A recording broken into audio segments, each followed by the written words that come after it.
Айгөл Әхмәтғалиева. Ақ шитек.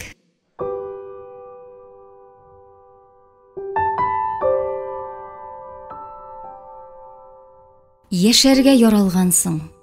Яшә. Үш. Хатынның уена ияргән карашы пәрдә тирәли бөтерелгән күбәләккә бирегеп калды. Бишара, ут яктысы чакыргандыр инде үзен. Ишек алдындагы иркенлекне ташлап, тоткынлыкка очып кермәс иде. Күрәшәге чакыргандыр. Пәрдәне тартсаң, хатын каршыдагы диванда бик бирелеп гәзит укып утырган иренә ипләп кенә дәште дә, яна Ирфия канатын дерелдәтеп шәбәләнгән күбәләккә текәлде. Ир күзлеген җәһәт кенә маңгаена күтәреп куйды. Гәзитен ташлап, аяк очына күчеп утырды. Нәрсә дисең, әнисе? Үз дөньясына очсын, канатлы килеш шуышмасын. Хатын керфекләрен тирбәтеп, чакырылмаган кунакка ымлады. Аны күптән инде күз карашыннан аңларга өйрәнгән ир артык сүзне кирәксенмәде. Пәрдәне читкә шуыштырып, тәрәзәне киереп ачты. Бар җанкаем, өченче артык дияле монда апаң. Бар, безгә мишәйтләмә. Пәрдәне япкач, яна гәзитенә үрелде. Берәр юньле хәбәр язсалар, ачусыз гына сукыранып та куйды. Ни диләр? Иван Грозныйга һәйкәл куйганнар, Мәскәүдә. Әле кайбер ахмак башлар Казанда да куярга кирәк дип дулый ди. Тапканнар. Явыз Иванга түгел, менә синең кебекләргә куярга кирәк ул һәйкәлне. Хатынның тавышы сабыр, тигез иде. Түшәмгә төбәлгән күзләренә генә әйтеп бетергесез җылылык һәм моң таралды. Ир гаҗәеп бер ихласлык белән гадәтенчә шаулап көлеп җибәрде. Аның кул аркасын сыйпый-сыйпый йөзенә иелде. Минем кебек авыл мужигына һәйкәл, эй әнисе әйтеп тә куясың инде син. Көлмә, кулымнан килсәме, Казан урамында бер якка сиңа, икенче якка Нурсия апага һәйкәл бастырып куяр идем әле. Нурсиягә? Фәррах бабай карчыгынамы? Ир аптыраган кыяфәт чыгарып читкәрәк тайпылды. Бар икән күрәселәрем.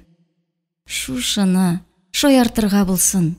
Шулай дисә дә, хатын үзе дә шаяртып кына иренең янтыгына төртеп алды. Ниткән Фәррах бабай сөйлисең?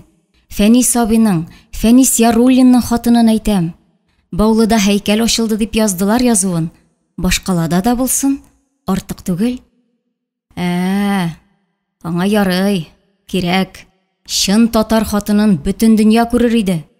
Шын татар ирен күрерләр. Әнисе әйттерсең әллә ни? Кая, мендәреңне рәтлимме? Армадыңмы? Җавап ишетелмәде. Хатын күзләрен йомган, буразна булып, иреннәренә тиклем кайнар яшьләр тәгәрәгән иде. 37 ел бит, Нургаян. 37 ел. Эй, Аллам, кайлардан гына телгә алдым бу Иван Грозныйны. Нургаян урыныннан кузгалып, карават янындагы өстәлдән ашъяулыкны күтәрде. Чынаякка пыяла графиннан су агызды. Зәйтүнәкәем, ничә әйтәм, синең кан басымың күтәрелми, син аны үзең күтәрәсең. Мәле, су йот. Зәйтүнә терсәкләренә таянып, мендәреннән күтәрелә төште. Яшь аралаш елмаеп, иренең кулыннан чынаякны алды. Борчылма, кан басым әйбәт. Көн бозылса гына уйнаклый башлый. Бозылмый торсын берүк. Бәрәңгегә тотынгач кына, иртәгә бетмәс микән Алла бирса. Китереп кенә яумаса, ир Юрий сүзне боягы юнәлештән ераккарак борып куйды. Көндез кызларга яңа чиләкләр алып кайттым. Җиңеллеген күрсәң, әнисе, шәнти бармак белән күтәрерлек. Ант мәгәр. Кодагыйларга шуны тотып киттеләр. Бик төнгә калырлар микән? Озакладылар әле. Исән йөрсеннәр, кайтырлар. Аның да бакчасы ару гына, кызларга да, балаларга да эш җитәрлек. Уттай эш өстендә җыелышын каян тапканнар дигән. Син дә барган булыр идең. Нургаян белән Зәйтүнәнең кызлар дигәне, оныклары Гөлүсә һәм Илүсә. Балалар дигәне, уллары Наил һәм киленнәре Рәйлә иде. Кичен клубта авыл җыелышы буласы.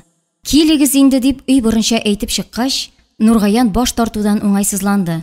Барырмын дип калды. Теге бала үпкәләп китте микән? Зәйтүнә көндіз ишек алдында топтанып торган журналист кызны исенә төшерде дә, ирен бер кадәр шелтәләгәндәй сүзен дәвам итте. 2-3 авыз сүз алышсаң да күңеле булыр ие. Булай куып чыгарган шикелле. Үпкәләмәс. Нургаян укып утырган гәзитен йомарлап, әллә каян гына очып кергән чебенгә кизәнде. Минем турында язам ди. Нәрсә сөйлим мин аңа? Амбразура капламаган, немец белән сугышмаган. Пенсиягә чыкканчы гомер буе трактор йөрттем. Хәзер оныкларыма тырма ясыйм диммени? Авылда йөрат тагын ни кырсын? Нургаян. Берәүдән дә артык җиремдә, ким җиремдә юк, Аллага шөкер. Гәзиткә язарлык батырлык эшләгәнем дә булмады. Мин? Нәрсә син? Баш очындагы күзлек инде борын очына төшеп утырды. Ирнең сораулы карашы шул күзлек өстенә эленде.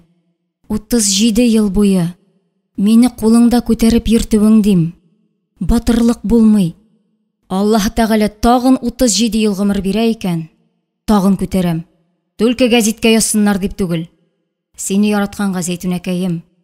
Бигрәкләрдә каты яраттым шул үзеңне. Нургаян күз читендәге вак-вак җыерчыкларны җимелдәтеп, хатынына борылып елмайды. Гел шулай дигән булдың инде. Зәйтүнә күңеле тулганын сиздермәс өчен күзен йомды. Алдашмаганымны беләсең әнисе. Үз гомеремдә бер дә ялганлаганым булмады. Булды. Бер тапкыр. Хатын күкрәгенә салынып төшкән калын тулымын сүтәргә тотынды. Ире шиксез гаҗәпләнеп түшәмгә текәлде. Әйтерсең түшәм уртасындагы бәллүр люстрга кайчан дигән соравының җавабы эленеп калган. Теге чакны ишеп кайткач, ир андый чакта булды микән ни дип шак каткан төстә күзләрен түгәрәкләндерде. Бер эчтем шул. Ну бит бүтән тамчы да эчмим дип вәгъдә бирдем. Авызга алмадым, алдамадым. Кая ишү, мәчеткә йөри башлагач тәмәкене дә ташладым бит. Иштең димим. Алдадың. Вәсим сыйлады дидең. Соң, ир аптыраудан гаҗиз калып бу юлы идәнгә төбәлде. Ул чакта Нәзирә сыйлаган иде бит. Син Вәсим дидең. Алдадың. Хатын бу сүзләрне шул кадәр тыныч, салмак, әмма җан түреннән чыккан ичке бер сагыш белән әйтте. Узак еллар буе әйтергә теләп тә, менә бүген генә сүз кузгата алгангамы, гаять авыр йөктән, бурычтан котылгандай, җиңел сулап куйды. Ирен читенә үсмер кызныкыдай иркә дә, бераз үпкәле дә елмаю таралды. Нургаян аңа ялт кына күтәрелеп карады да, менә сиңа мә дигәндәй, бик озак ияк кагып торды. Аннан ике кулы белән башын тотып, рәхәтләнеп көлә башлады. Һай, әнисе, ничә еллар диген. Бүген әйтә бит, көлүеннән кисәк туктап, Зәйтүнәнең кулына үрелде. Нәрсәләр генә уйлап ятмагансыңдыр, вәт дивана хатын. Түлке шуны бел, мин аның бармак очына да кагылган кеше түгел. Әгәр андый нәрсә уйладым дисәң, хәзер тал чыбыгы алып кайтып, тотып ярам үзеңне. Нургаянмы? Чыбык беләнме? Зәйтүнә кинәнеп елмайды. Беләм. Кагылмаганыңны беләм. Шулай булгач, алдадың бит. Вәсим сыйлады дидең. Нәзирә белән кара каршы утырып эчтем дияргә идеме? Аның мине яңаклап кайтаруында әйтергә идеме? Ирнең тавышы кырыслана төште. Күз алмасы зурайып, караңгыланып китте. Өй эченә беразга тынлык урнашты. Ни өчен? Яңаклады. Кагылмаганга, аның кочагына егылмаганга. Ярар. Җыен тозсыз нәрсәне искә төшереп утырмыйк әле. Зәйтүнәкәем, каршыма 100 хатын кызны тизеп бастырсалар да, синнән башка берсе бер кирәкмәгәнен беләсең. Беләм, Нургаян, беләм. Теге, гәзит кызын әйтәм әле. Капка ачылган тавышны ишетеп, Нургаян тәрәзәдән үрелеп карады. Башлаган сүзен бүлеп, Наилләр кайтты диде дә, баягыча көләргә тотынды. Авыл иренең, татар иренең чын үрнәген күрсәтәсе иде ди. Әллә нинди кызыл сүзләр сөйли. Әлдә бурып кайтарганмын. Вәт сөйләп җиппәргәнең син аңа минем турында. Бер тапкыр алдашты димәс идем инде ансы. Ярар, язарга темасы бетмәс, юкка кайгырма. Кеше белән ил тулган, табар. Кеше күп, Нургаян. Синең кебекләр генә бик сирәк шул.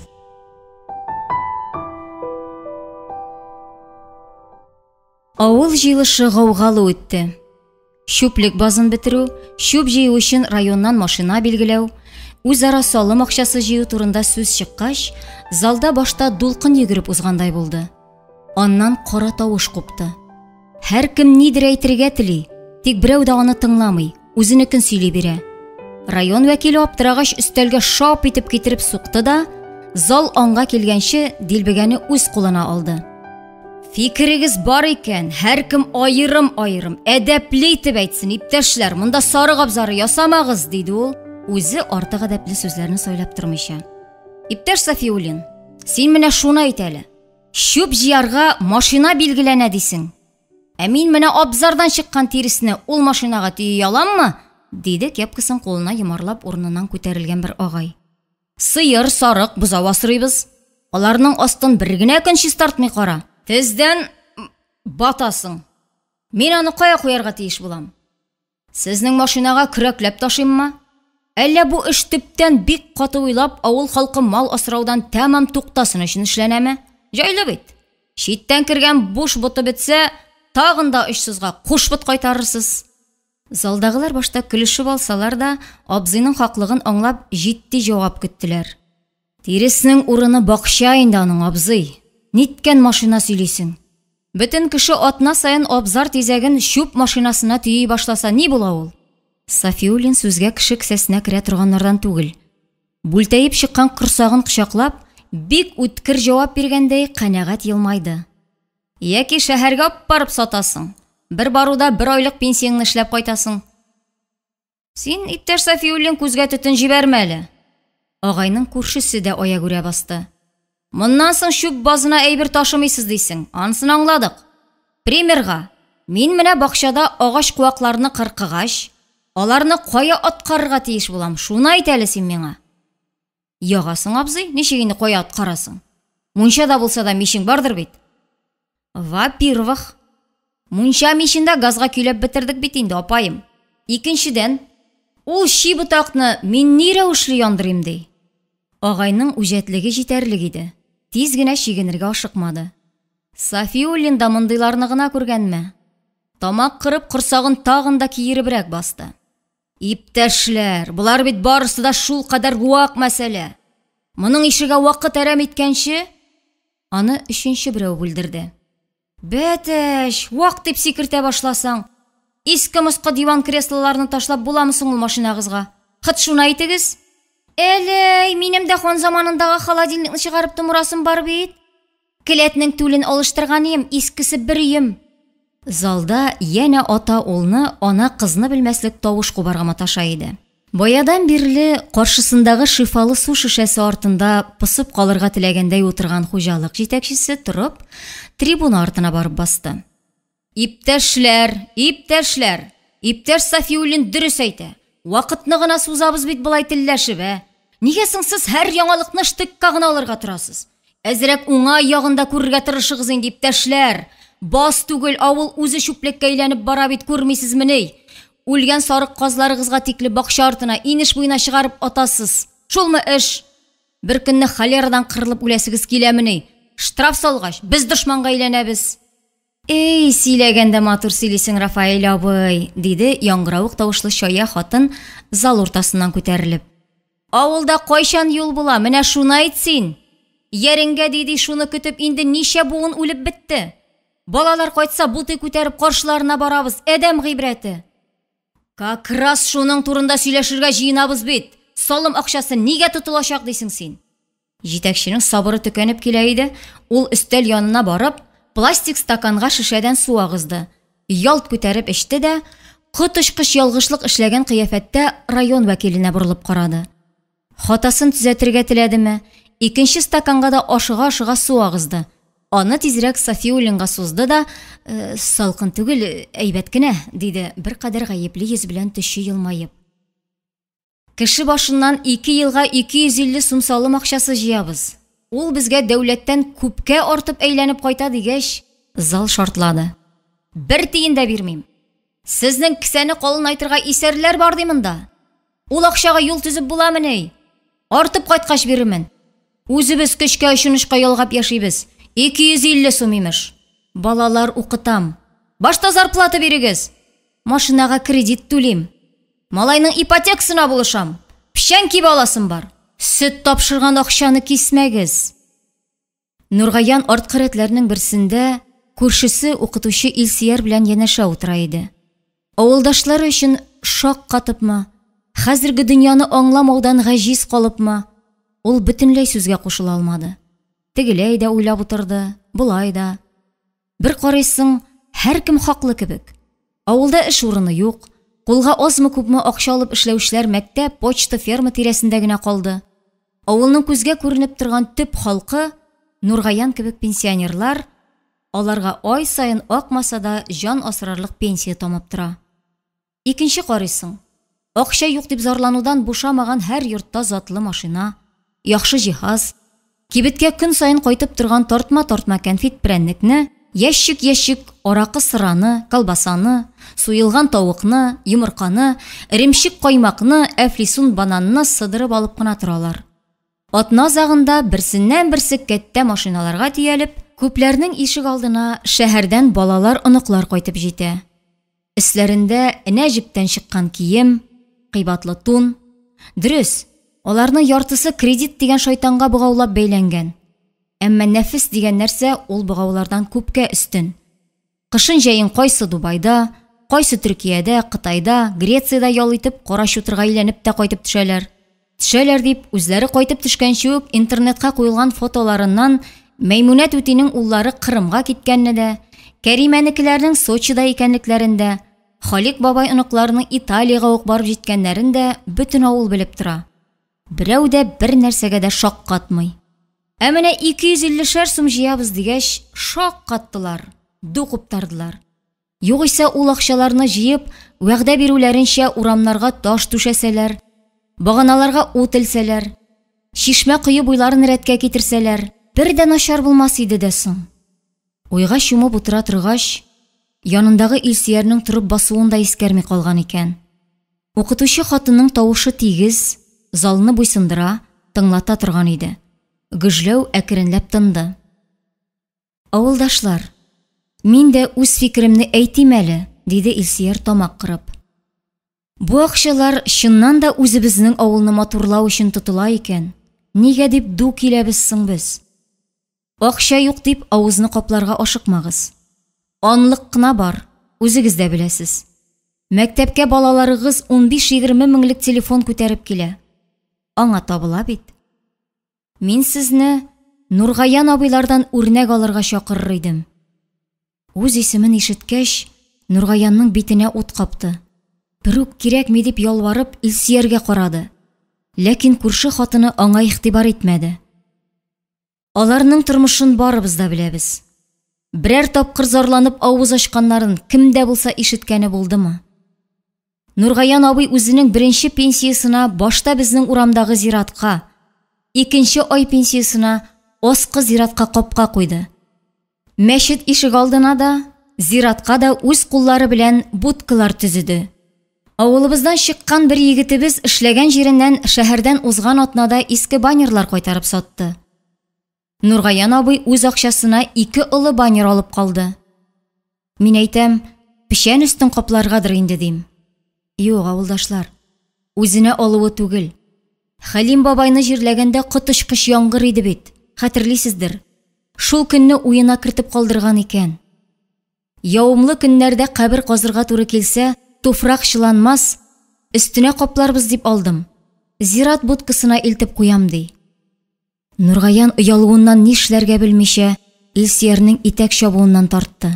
Аның берәүгә дә мин шул кадәр акча тоттым дип хисап биргәне, кеше алдына килеп акча теләнгәне юк. Авылыбызда иң күп гәзит-журналга язылучылар да шулар. Җан азыгы бит ул, акча жәлләп торырга диләр. Нәҗәли шундый кеше безнең өчен үрнәк була алмый, авылдашлар. Бүген монда килгәндә сөйләшеп киләбез. Нургаян абый үзе эчендә, Зәйтүнә эчендә, улы килене, оныклары эчендә салым акчасы күтәреп килде. Көндез Зәйтүнә янында авызымнан ялгыш кына чыкынды. Синнән кирәкмәс, сораучы булмас Зәйтүнә дигән идем, мине җир тишегенә керерлек итеп орышканын ишетсәгез, үзара салым дигәч, тавыш күтәрергә ашыкмыйк. Төптәнрәк уйлап карыйк, авылдашлар. Кирәксә, ул акчаларның ничек тотылганын күзәтеп торырга үз арабыздан ышанычлы кеше дә билгели алабыз бит. Җай булса, иң беренче эш итеп, Түбән Оч зиратының кыймаларын яңартыр идек. Башка авыллар алдында оят җәмәгать. Кыймасы чиреп авып бетте бит. Чебен очканны ишетерлек тынлык урнашты. Ул тынлыкны кызмачарак тавышлы бер ирнең: "Эй, тотасыз да шул зират дисез. Авылда бүтән проблема юкмы әллә? Башта исәннәр турында кайгыртырга кирәк әле монда. Магазинда аракыны иртәнге 10ннан да иртә сатмаска дигәнне күтәреп чыгыгыз. Ат мин әйтте шул котсыз карарны дим. Юк, мин әйткән сүз берсенә дә жарамый. Нургаян абый әйткәне жарый" дигән сүзләр үзде. Эй, Нургаян абыйның ишек алдында мужит акча базы бардыр аның. Хөкүмәт тә булышадыр әле. Техника арты техника ала, яңа үй күтәрделәр, дип кушылды икенчесе. Телен көчкә әйләндереп булса да. Нургаян әкрен генә урыныннан торды. Илсияргә ачусыз гына баш чайкап ишеккә юнәлде. Инде ачам дип тоткага кулын салгач, артына борылып: "Мин һәр көнемә Аллага шөкер дип яшим. Шөкер иткән сайын малым да, тынычлыгым да арта", диде дә, берәүгә дә күтәрелеп карамыйча чыгып китте. Зират дигән сүзне яратмыйлар. Бүген булмаса иртәгә шунда барып ятармын дигән уй башларына да кереп карамый микән нисен кайберәүләрнең. Үлгәннәргә кирәкми ул син куеп куйган капка, син тоткан кыйма, исәннәргә кирәк. Мәрхүмнәргә аларга рухларына дуга кылып торучы булса, шул җитә. Савап дәфтәренә бер гамәл булып язылыр иде ичмаса. Ахирет турында башыңа уй салыр иде. Анда баргач ни көтә? Дөрес. Анда бәлки үзара салым акчасы бирдеңме, юкмы дип сорап та тормаслар. Әлеге дә баягы гамәл дәфтәреңне каршыңа китереп салырлар да, яхшысын яманын бизмәнгә куярлар. Шунысыннан курккан Нургаян. Соңгы елларда мәчеткә йөреп, китаплар укып, күзе ныграк ачыла барган сайын, ул курку көчәя генә төште. Гөнаһ кылмады. Гомер буе хәләл көч белән табылган икмәген ашады. Кеше үтермәде. Соңлап кына булса да намазга да басты. Кулыннан килгән кадәр бүтәннәргә ярдәм итәргә тырышты тырышуын. Тәмәке тарткан өчендә. Элегрәк тракторы ватылып җанга тигән мәлләрдә ачы сүзләр белән сүгенгән вакытлары өчендә ул кадәр уттан чыгып суга төшми Нургаян. Курыкканы кайчанда булса, ялгышлык белән үзе дә сизмичә Зәйтүнәсен рәнҗетмәде микән? Тормыш иткәндә гел авыз йырып, уйнап көлеп кенә тормыйсың бит. Ачу килгән, үртәлгән, җан әрнегән чакларда булып тора. Әнә шундый мәлдә Зәйтүнәсенә кырын күз белән карамады микән? Авызыннан андый-мондый авыр сүз очмады микән? Менә шунысын тегеләй дә уйлап карый ир. Булай да. Үз сорауларына анык кына җавап таба алганы юк. Бүтән чак булса, ул күңелендәге уйларын җыр сүзләренә күчереп, үпкәләмәде микән, ачуланмады микән? Уйнап әйткән сүзләремне Зәйтүнәкәй акчарлагым чынга алмады микән дип җырлый-җырлый атлар иде. Тик хәзер җырлыйсы түгел, елыйсы килә. Кеше күңелендәге хөсетлекне, нәфесне ул бер кайчанда аңламады.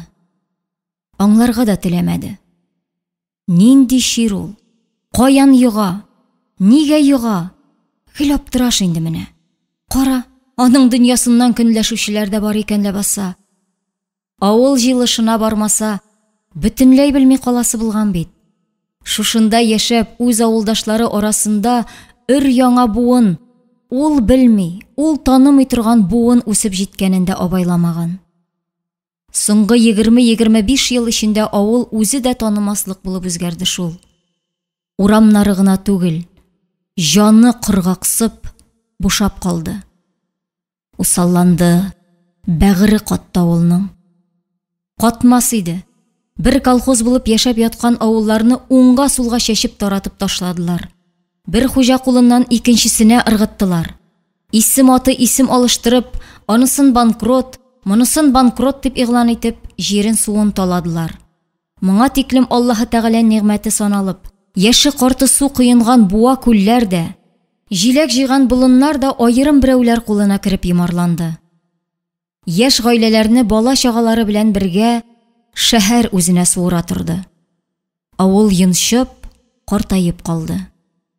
Яманнан да яманы кешеләрнең күңеленә иртәгәсе көнгә ышаныч җуелып бара иде. Алар бүгенге көн белән яшәргә күнектеләр. Мал кылына әверелеп, бүген типтереп яшәүне кулайрак күрделәр. Күп очракта өстәгеләргә каршы килергә җөрьәт итмәгәч, җөрьәт иткән очракта да файда урынына зыян гына күргәч, күңелгә утырган ул ачу якын тирәгә, күрше-күләнгә, туган-тумачага таш булып атылды. Моңа тиклем гасырлар буе ике арада кыйма киртә күрмәгән бәрәңге бакчасының 2 карыш җире өчен күрше белән күрше ызгышты. Ул ызгышны купайтып, гәзиткә язып, бер-берсен хурлыкка калдырып тәм таптылар. Атадан калган иске йорт өчен туган белән туган талашты. Суд юлын таптап изаланды. Килене кайнанасын, кайнана киленне яманлап, авылга телевидениега кадәр чакыртып мәшәләнде. Мондый ыгы-зыгылар өчен ни хикмәт, вакыт та, акча да табыла иде. Эх, Илсияр, зрәгә генә Нургаян турында сүз кузгаттың син. Яман нияттән әйтмәсәң дә кирәкмәс иде. Бүген ишек төбенә килеп баскан гәзитче кызны да син чакырып китергән идең бит. Җүнсез кешеләр турында язудан туктагыз. Үрнәк булырдайларын языгыз дип.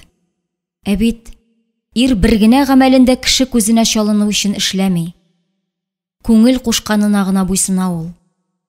Яраткан хатынын карап тәрбияләп торуны да батырлыкка саный башласаң соң. Эй, тәнкәйләрең таза чагында кемгә дә булса ярдәм итә аласың икән, йөгерә эшлисең. Әле бит дөньялары түгәрәк, шуңа канәгать була. Шөкер итә белсәң, таң туган сайын Аллага шөкер дип уянсаң, китек җире сизелми аның. Зират капкасы ясап кую белән мактанып йөрергә калса, анысы бит аның күңелдә нәзер кебек йөргән ният иде. Әнисе, кара, оч тутырып акча алып кайттым. Нургаян пенсиясын алырга дип почтага киткән иде. Яшен тизлеге белән әйләнеп тә кайткан. Юарга кирәк бит инде моны, әнисе. Әллә шәй куеп җибәрәсеңме?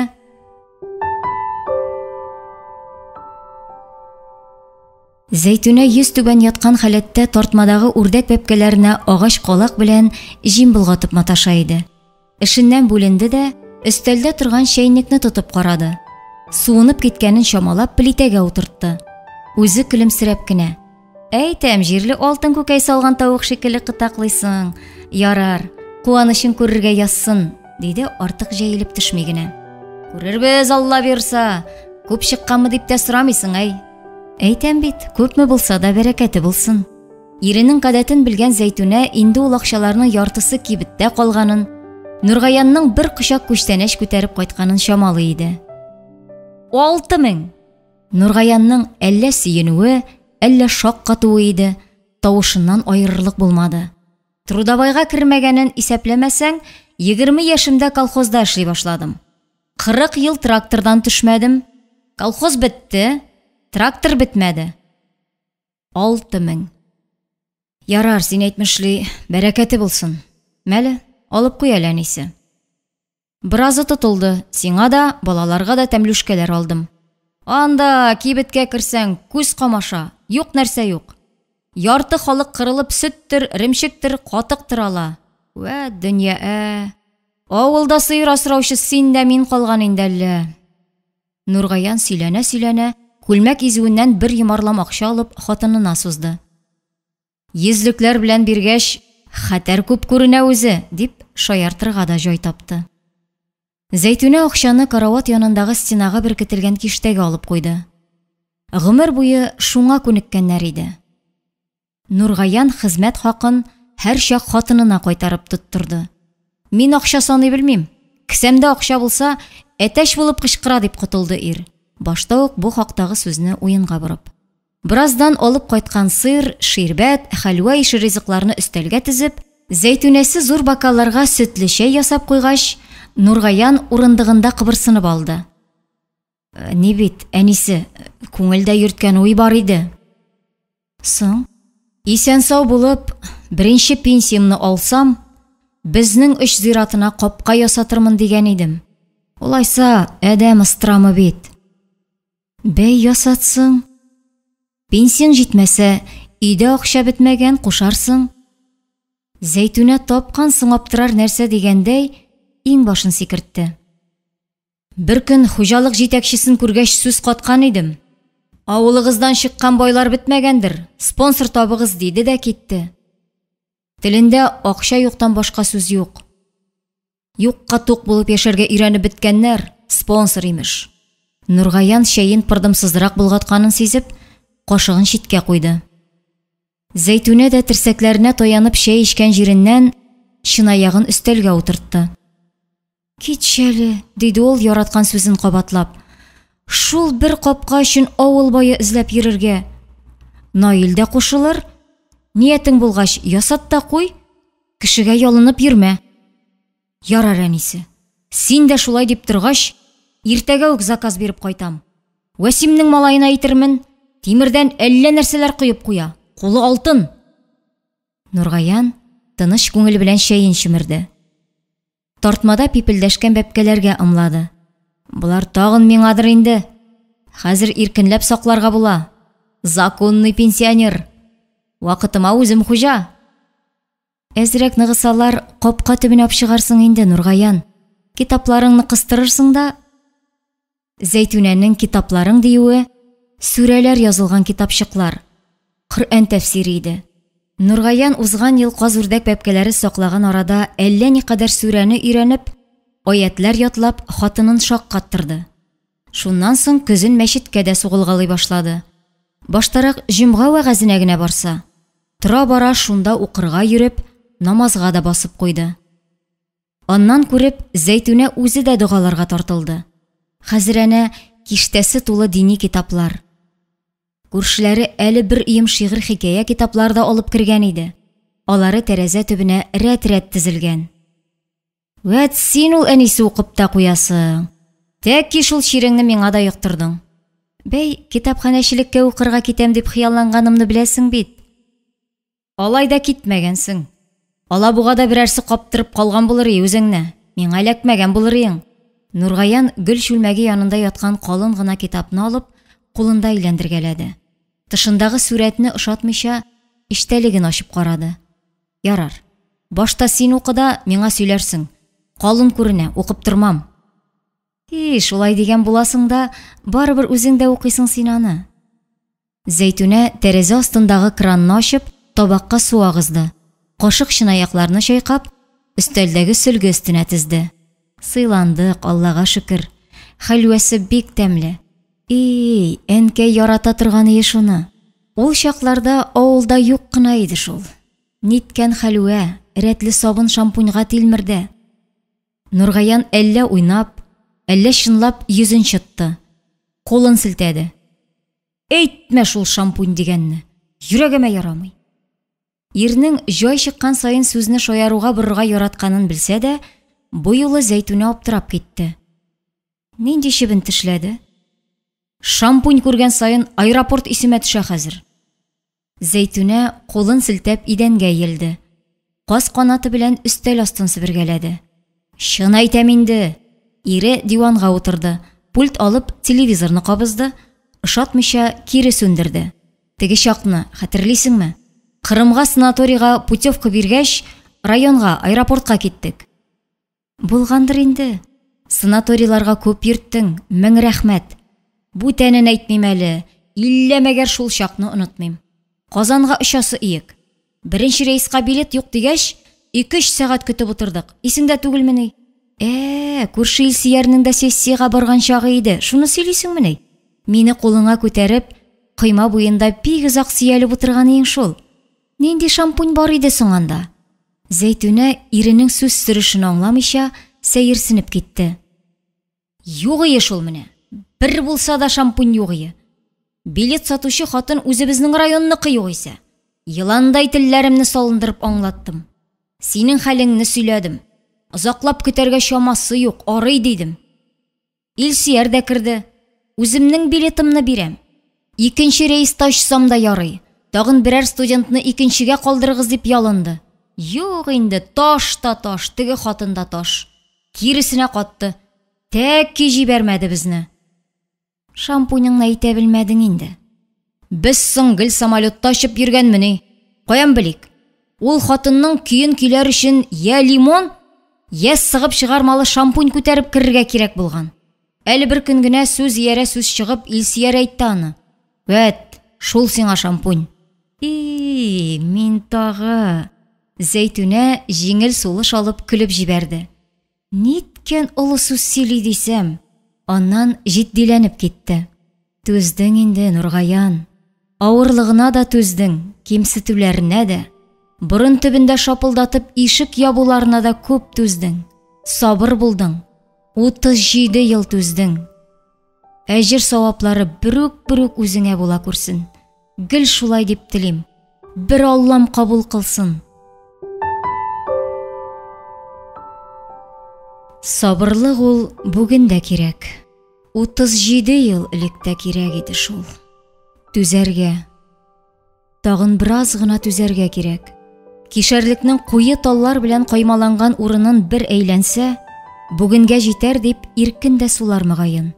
Алайса, иртәдән бирле күзенә ак-кара күренми җир сөрә торгач, теле аңкавына ябышкандай булды. Иреннәре чатнап ярылды. Ярылыр да шул. Гомер булмаганны янында бер йотым су калмасын инде. Термостагы чәй әллә кайчан эчелеп бетте. Көн сайын трактор кабинасына менеп кунаклый торган 3 литрлы банка исә шишмә суы тутырылган килеш болдырда онытылган иде. Уш иткәндәй көне дә чамасыз кыздырып җилеккә төште. Җәй азагы димәссең, менә кич җиткәндә дә сүрелергә исәбе юк. Анысы уракның кызган мәлендә яңгырсыз булуына сөенеп кенә тормалы инде үзе. Будай да ындыр табагына кып-коры килеш җырлап кына кирип китә. Сөрүгә чыккан тракторлар да килтереп кенә йөри. Узган ел күрше басуда бата шума изаланганын искә төшереп, Нургаян үз алдына елмайды. Ул чагында кояш җылысын, кыры көннәрне тансыклап тилмергәннәр иде. Бүген исә күңел истедән зарланырга маташа түгелме? Һай бу адәм баласы. Бар чагында һич бер нәрсәнең кадерен тоймый шул. Ирнең күңеле тизрәк өйгә ашкына иде. Бүген клубка Һинд киносы киләсе. Кайтып юынганчы, капкалап алганчы да байтак вакыт үтәр. Шуңа эшкә нокта куярга да юыртырга кирәк. Кыз белән егет булып йөргән чаклары әллә ни еракта калмаса да, Зәйтүнәсен култыклап клубка барулары, бер-берсенең тән җылысын тоеп, янәшә утырулары тансыкка үрелеп бара шул.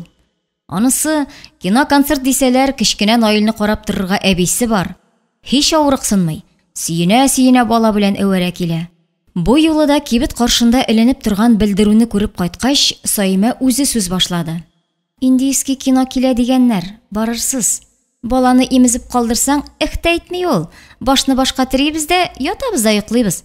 Барыгыз бар, рәхәтләнеп парлап йөреп кайтыгыз. Нургаян үзе кино дип артык егылып китми. Ә менә Зәйтүнәсенең Һинд киносы дисәң, күзләре яна башлый мәгәр. Карап утырганда елап шешенеп бетә. Кулъяулыгы сыгып алмалыга әйләнә. Янәшәсендә утырган Нургаянга исә хатынын иң башыннан кычып, юаткандай вакыт-вакыт җилкәсен сөеп кую, үрелеп юеш бит очын сөртү, кай мәлдә аның кулын учына алып, йомшак җылы бармакларын ирененә тигерү экранда барган күренешләрдән күпкә өстен тоела. Бүген дә кичен икәүләп клубка барырга дип сөйләшкәч, яшь хатынның сөрмәле күзләреннән сабыйларча сөенеч сирпелде. Алайса син дә бик кичкә калма инде, Нургаян, диде ул иренә.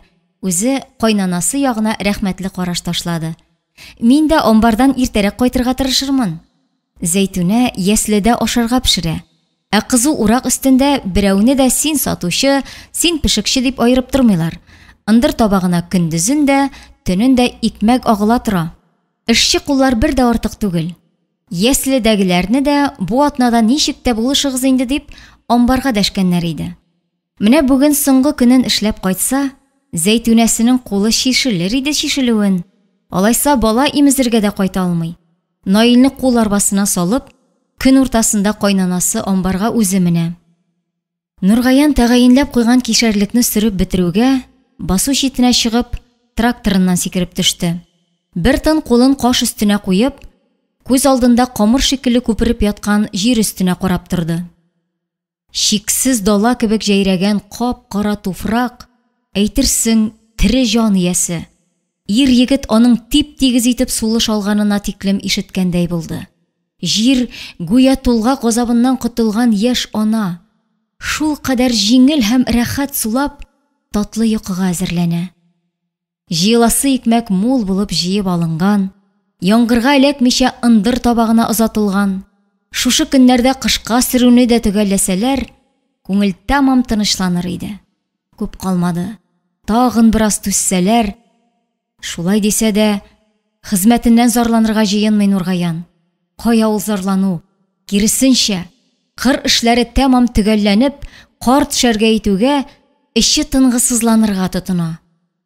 Тизрәк яз җитүен, тракторын йөгәнләп, басу кырларга чыгар мизгелләр якынлашуын сабырсызланып көтә. Теге чакта армиядан кайткач, калага барып урнашырга да җай чыккан иде. Китмәде Нургаян. Әнисен япа-ялгыз калдыруны күз алдына да китерә алмады. Нургаяннан башка таяныч булырдай беркеме дә юк бит аның. Аннары тракторыннан айырылу да башына сыймый иде. Ярар, таныклыгы булгач, шәһәрендә дә техникага утырды ди. Ә бит иркен басу кырларны, язын баш очында сайраган тургайларны, ерак Шишмә ягыннан җил алып килгән тау бетнеге исен кесәгә салып та, үзең белән таш калагап китеп тә булмый, агайны. Яшелчә бакчасында үзе ясаган душ астында кыенып чыккач, Нургаян сәгатькә күз салды. 7 тулып маташа түгелме? Зәйтүнәсенең кайтып килгәне күренми әле. Җәһәтрәк атлармын дигән иде дә.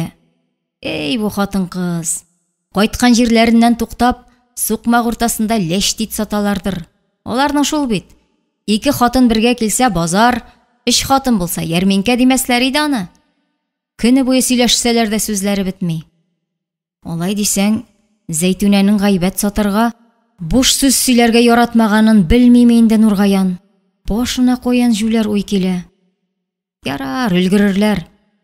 Киноны 8дә башлана дип язсалар да, авыл халкы барбер мал туарын урнаштырмыйча, сыер саумыйча, тота кабалана клубка шыкмый.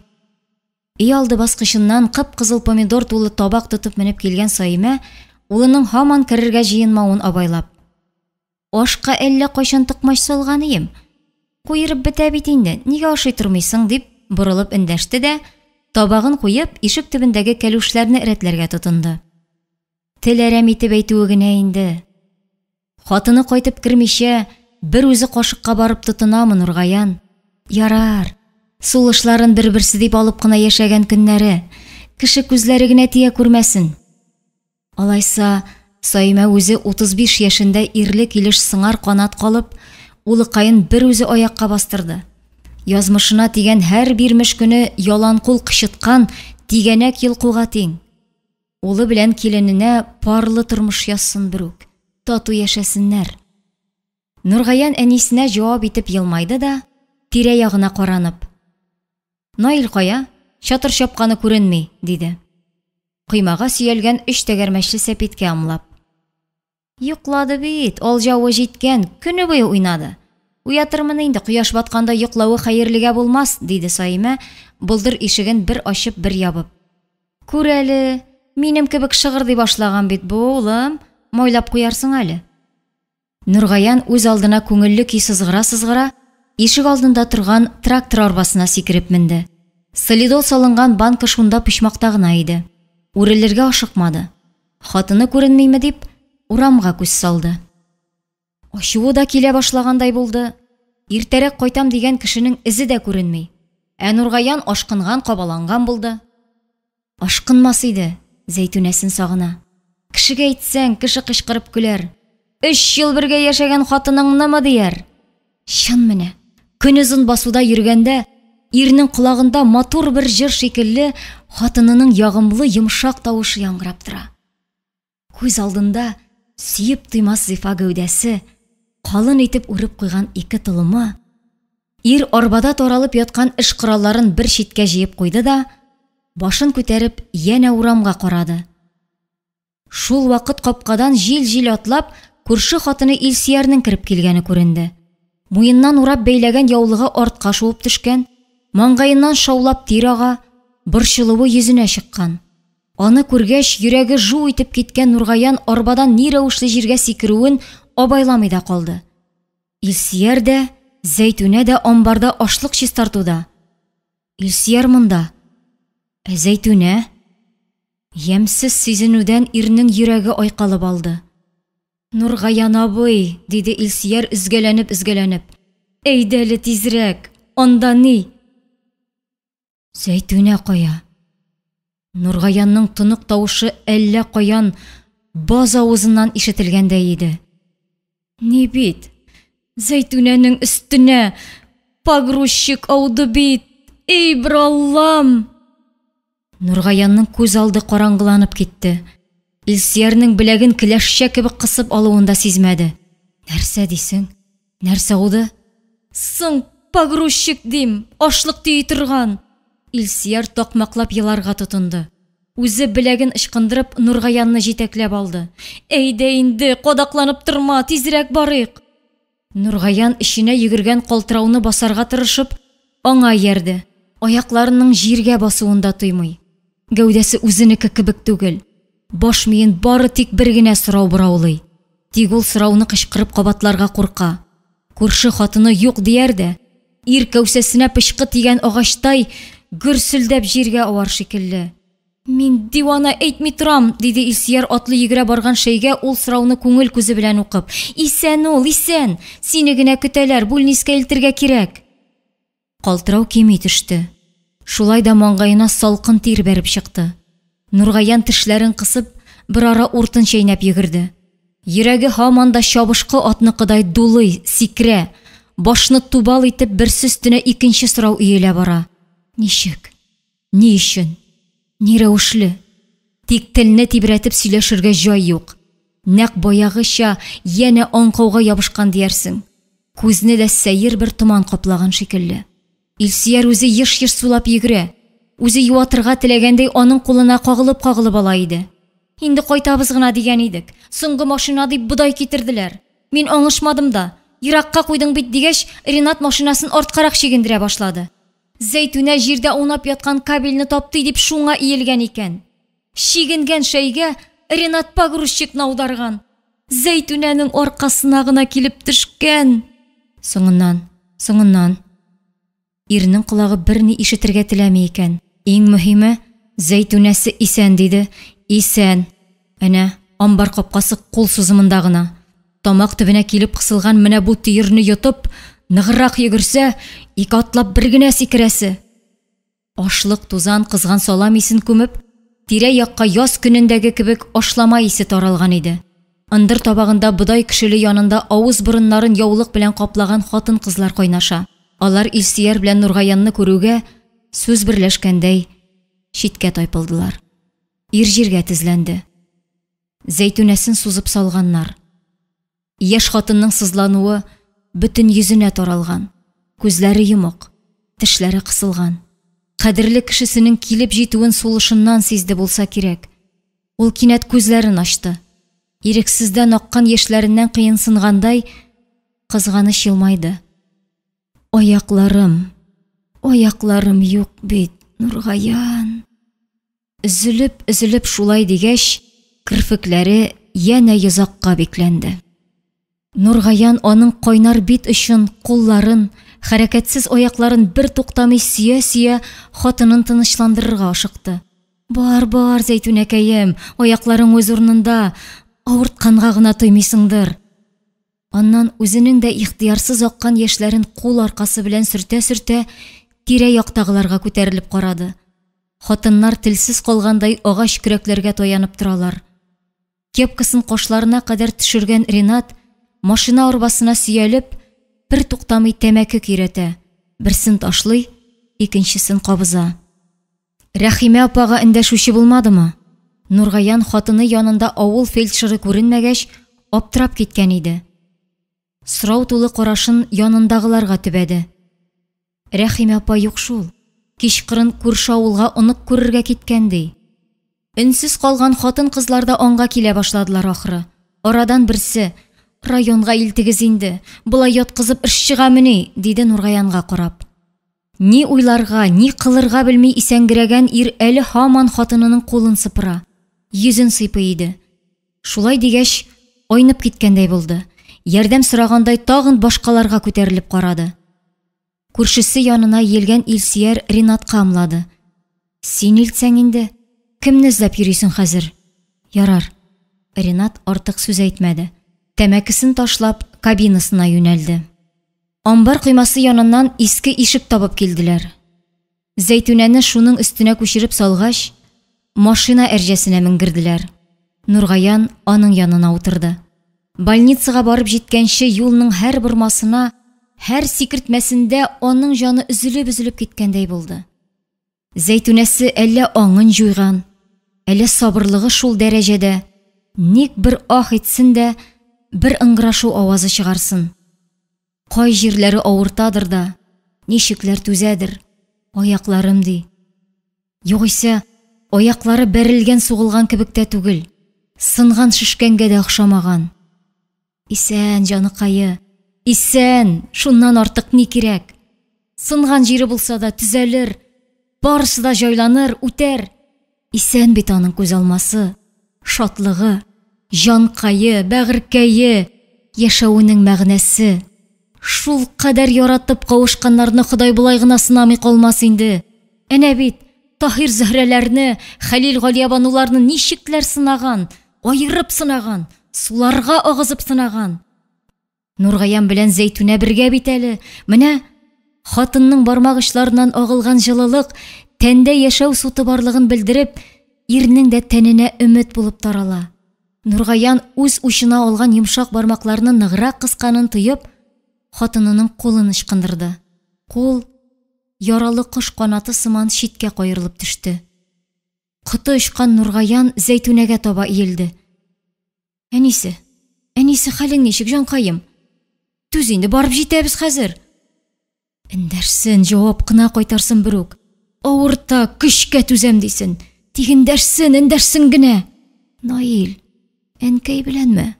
Зәйтүнәнең бер-берсенә укмашкан кирфекләре дә, күгәреп каткан иреннәре дә ачылыр-ачылмас тибрәнде. Көне буе уйнаган, йоклый иде әле. Аның өчен кайгырма. Нургаян хатынының юешләнеп маңгаена ябышкан чәчләрен рәтләде.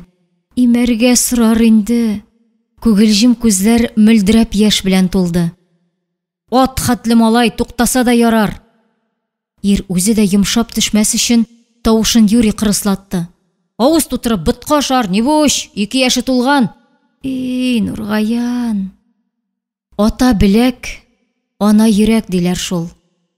Зәйтүнәнең бәгыре тән газабын онытырга мәҗбүр итеп, сабые турында уйлап сызыла иде.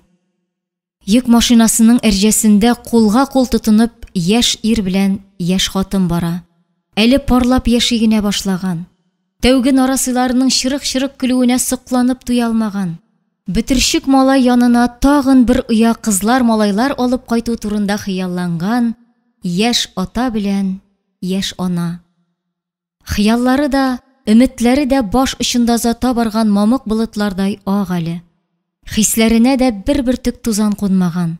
Һәр икесенең күңеле мәхәббәттән яктырып тора. Кыт очкыч авыртудан Зәйтүнә вакыт-вакыт аңын җуеп ала. Андый мәлләрдә күз алдыннан үзенең ап-ак чәчкәле тау итәгеннән оча йөгерә төшеп килгәне сызылып үтә.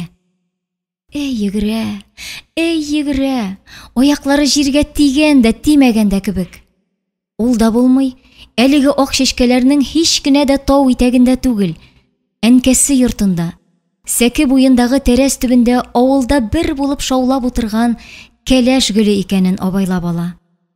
Гөл янында иренең шәүләсе тирбәнә. Ул бер туктаусыз Зәйтүнә, Зәйтүнә дип кабатлый шул гөлгә су сибә. Гөлнең аппак таҗларына кап-кайнар сулышын өрә. Үзе кулы белән бер туктамый Зәйтүнәнең калын толымнарын сыйпый. Теге кызның чәчен каралы, чын микән ул? Тузанлы басу юлының шитендә гамсез генә утырган ике егетнең дә муены кайрылып чыгардай булып уңга борылды. Юлдан шактый иске икәнлеге күренеп торган сәпиткә утырып, бер кыз килә иде. Өстендә коңгырт күлмәк, аягында кәлүш. Башына арттан чиеп, акка кара борчак төшкән косынка бәйләгән. Икегә айырып үргән озын толымнары сәпит тәгәрмәче әйләнгән шәйгә ефәк бау шикелле йылкылдап китә. Озын баулы чүпрәк букчасын җилкәсенә аскан. Нургаянның күзенә иң тәүдә озын толымнар ташланды. Булса да булыр икән. Тузгытып җибәрсә, биленнән дә хайран узып китәдер. Егет ни өчендер башындагы кепкасын йомарлап кулына тотты. Вәсим исә теш арасына кыстырган үлән сабагын саташыпмы, нигәдер кесәсенә салып куйды. Кыз аларга якынлашты. Юлга якын ук утырган егетләрдән куркуы булдымы, сәерсендеме, каушадымы, тизрәк үтеп китәргә теләп, сәпиден җитезрәк әйләндерергә тырышты. Үч иткәндәй, аяклары буталгандай тоелды. Ялудан бите алмадай кызарырга өлгергән кыз, ике егеткә кирпек арасыннан ялт кына бер карап алды да, аларның юлбасар да, карак та түгеллегенә инанып, юлын дәвам итте. Безне дә утырт әле, дип шаяртып кычкырган Вәсимгә җавап кайтаручы булмады. Бүтән чакта җыр телле һәр нәрсәне шаяруга борырга яраткан Нургаян кызның артыннан текәлеп, сихерләнгәндәй телсез калган иде. Вәсим аның янтыгына төртеп, «Эй, ике күзең ярып китте түгелме?» дип көләргә тотынгач кына айныгандай булды. Кепкасын янә кашына ук төшереп киеп куйды. Шуннан соң гына, «Вәт чибәр, моны эләктерсәң дә ярар иде», диде мәзәк кенә тел шартлатып. «Хей, балачага гына!» Вәсим сер бирергә теләмәде. Ул күрше авыл больницасына шәфкать туташы булып кайткан Венера исемле кызга күз атып йөри иде.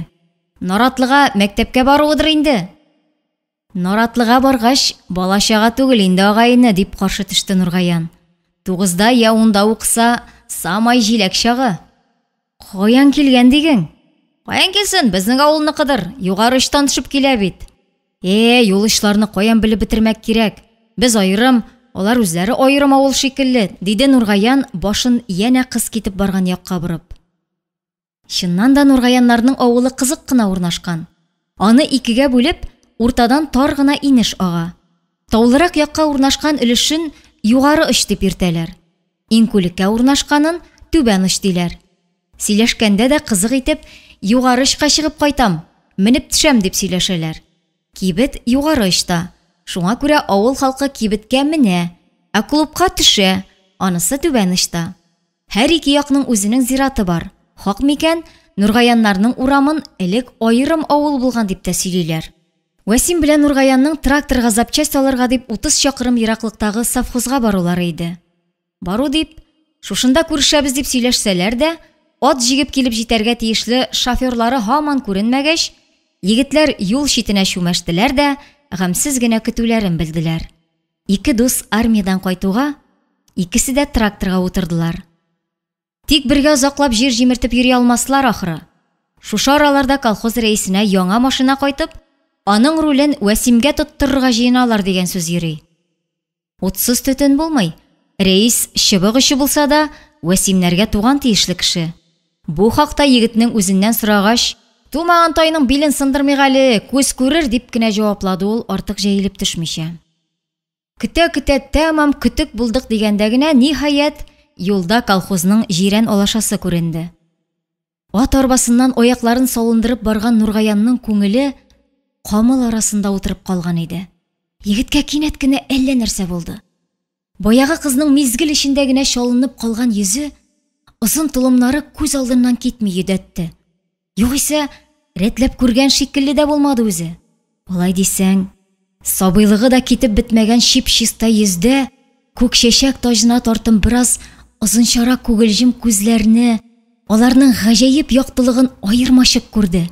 Туп-туры булып сызылган кашларны да, бераз турсаебрак, өскә кайтарылып торган сылу иреннәрне дә, хәтта үтә күренмәле шикелле алсуланып торган колак яфракларын да күргән икән. Әллә нәрсә югалып, җибеп калды бит шул чагында. Исемен булса да сорыйсы иде бит. Нәрсәсе бар инде аның? Сикереп торасы иде дә, артыннан йөгерәсе иде. Вәсим тәгәри көләр иде көлүен. Көлсә, аннан гына укасы кыелмас иде әле Нургаянның. Ярар, клубка чыгарга, шунда күзне ачыбрак карарга кирәк булыр. Кем бу чибәркәй? Егете бармы? Белми калмас.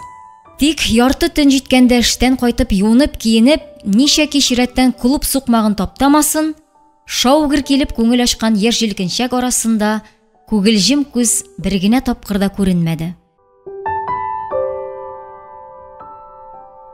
Бер көнне Нургаянны күрше авыл басуына чөгендер ташырга куйдылар.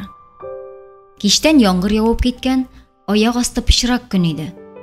Шулай булса да авыл җирендә бүгенге эшне иртәгәгә калдыру гадәте юк. Яңгыр ул атналар, айлар буе да явар. Күккә карап кояш көтеп ятсаң, бакчадагы бәрәңгеңне кар астыннан казып алыр көнгә дә калуың бар. Басу гөрләп тора. Мәктәп укучылары чөгендерне җыеп, иемгә иеп, яфракларын кисеп куйганнар. Итекләренә авырлык өстенә авырлык өстәп, йодрык юеш балчык ябышкан. Нургаян тракторын чөгендер иемнәре янына күчергән уңайга, аларга кызыгып та, кызганып та карап ала. Кызыкмас иде.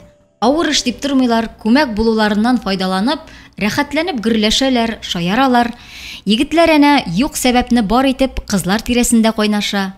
Кайсы ялгыш кына бәрелеп киткән була, икенчесе үз рәтен ташлап берәр кызга булыша, өченчесе кулындагы чөгендерен оныткан да, аягүрә йоклап киткән шикелле алдындагы ак яулыкка текәлеп каткан.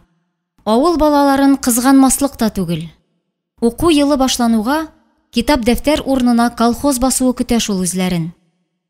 Бер басуда бәрәңге алалар, икенчесендә чөгендер йолкыйлар, алда, ялда юк үзләренә.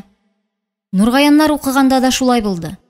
Бер елны 8-нчедә чагында тоташ яңгыр астында бәрәңге җыйганнарын мәңге онытасы юк егетнең. Туңып, чиргә сабышып беттеләр. Кемгә ютәл төште, кемгә тумау. Әмма чирлим дип өйдә аунап ята торган чак түгел. Кичтән мәтрүшкәле чәй ичеп яттылар да, иртән янә яңгыр астына басуга ашыктылар.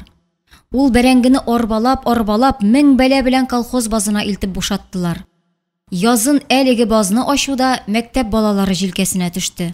Кулларында көрәк булганнар башта баз өстенә өелгән туфрак катламын ачты. Сәнәклеләр туфрактан соң салынган саламны куптарды. Катлам юкарган сайын борынны ярып кергән яман ис көчәя генә барды. Бираздан инде ачылды дигән баз авызында алагаем күл булып чирек бәрәңге боткасы пәйда булды. Нургаян бүген дә бер нәрсәгә аптырый. Ул ботканы күңел булгаткан сасы искә көчкә түзгән балалардан түктерү кемгә, нигә кирәк булды икән дә? Кайсы җүләренең башына килде икән ул эш? Көрәккә чак эләккән сыйыклыкны бер чокырдан ала торалар, янәшәгә түгә торалар. Моннан да ахмаграк, мәгънәсезрәк гамәл булмас иде. Каядыр хисап бирү өчен башкарганнармы? Янәсе, фәлән тонна бәрәңге чыгардык. Кызганыч, барысы да чирегән. Кара сакалың кая барсаң да үз артыңнан калмый шул. Балалар балчыкка каткан чиләкләрен сөйрәп, күзен ай буе интеккәннәр иде. Язда аларга ярык кашык әзерләгән икән. Тракторны күчерергә кушып кул изәүләре Нургаянны уйларыннан арындырды. Алда торган чөгендер иеме янына барып туктады да, аякларын язарга теләп, кабинасыннан сикереп төште. Төште дә үз күзләренә үзе ышанмыйча, кирпекләрен шилт-милт йомгалап, арбага чөгендер ыргыткан кызга төбәлде. Кара сырма, кара итәк кигән, башыннан урап зәңгәр су юка шәл бәйләгән кызыкай Бер көн ай күрде, кояш алды дигәндә юк булган күгелҗем күз иде. Калын толымнарын калкулык итеп баш артына, шәл астына яшергән. Кулындагы перчаткасы юешләнеп беткән. Җитезлегенә күз ярмый. Самавар хәтле чигендерләрне бармак очы белән генә дигәндәй эләктереп ала да, җилле генә итеп арбага очырта. Кыз Нургаянга бөтенләй игътибар итмәде. Күзен дә күтәреп карамады. Эшләвен белде. Шул чак янәшәдәге кызларның берсе: "Зәйтүнә, әнә теге бәләкәй чигендерне Нургаян абыйның башына ыргыт әле, айнып китмәсме?" дип эндәште дә, шилтерәп көлеп җибәрде. Анытылып басып торган Нургаян теленә шайтан төкергән ул кызга ишеннән генә рәхмәт укыды.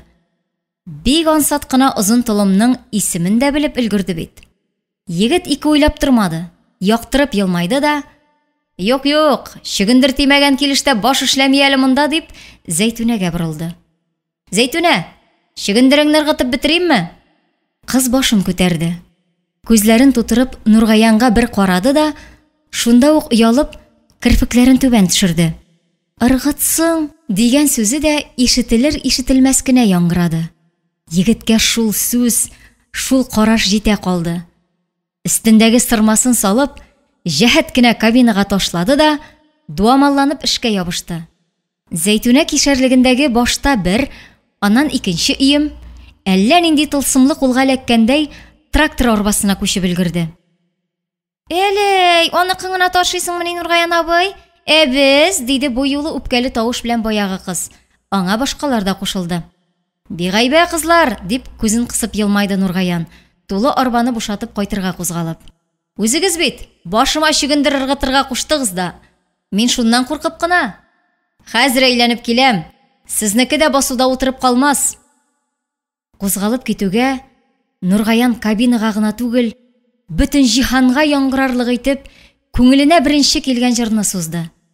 "Су буена килмәс идем, су салкынын сизмәсәм. Üzülеп җырламас идем, син җаныемны сөймәсәм." Егетнең тавышы матур, күкрәк түреннән агылган моң белән сугарылган иде. Үз алдына елмаеп, ишенә әллә ни киреп утыргандай, җыр арты җыр көйләде ул. Бу араларда чыкмаска дигән болыт артына киреп качкан кояш та аның җанына киреп урнашкан шикелле. Сагыш төсе белән өртелгән каеннар да өр-яңадан яфрак ярырга җыенган кебек тоелды. Трактор тәгәрмәчен ярыйсы гына салуларга мәҗбүр иткән менә бу кара басу юлында кычак күк чәчәкләр тирбәлгәндәй күренде. Әлеге минутларда Нургаян озын толымлы сулуның нинди утларда януын чамаламый иде әле.